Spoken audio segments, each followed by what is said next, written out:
युद्ध तब शुरू नहीं होता जब तलवारें टकराती हैं। युद्ध तब शुरू होता है जब निर्दोषों की चीखें राजमहल तक पहुंचती हैं। सीमा से लगे गांव कई महीनों से भय में जी रहे थे।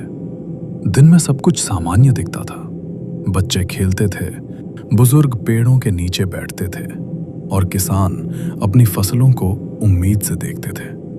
लेकिन जैसे ही सूरज ढलता, हवा बदल जाती, जंगल की खामोशी भारी हो जाती, कुत्तों की जगह पक्षी भी चुप हो जाते और हर झोंपड़ी के भीतर डर धीरे धीरे सांस लेने लगता।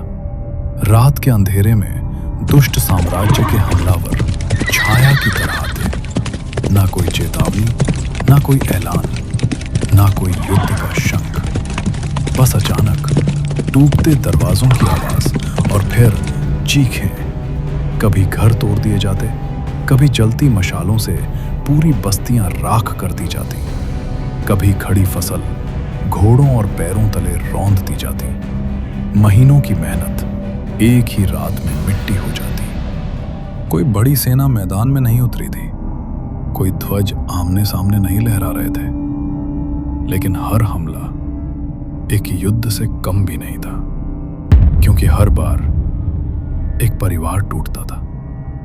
लोग रात होते ही आग बुझा देते ताकि हमलावर दूर से उन्हें देख ना सके, क्योंकि उन्हें पता था अगर अगली रात हमला हुआ तो शायद इस बार बचने के लिए कुछ भी नहीं बचेगा। आखिर एक दिन लाचार वानर परिवारों ने तय किया कि अब चुप रहने से कुछ नहीं बदलेगा। वे राजमहल की ओर चल पड़े। वो मदद मांगने नहीं, इंसाफ मांगने आए थे। जब वे दरबार में पहुंचे तो महल की ऊंची दीवारों के सामने उनकी हालत ही सब कुछ कह रही थी। उनकी आंखों में आंसू थे, दिल में भय था। उस एक पुकार में सैकड़ों टूटी रातों का दर्द था।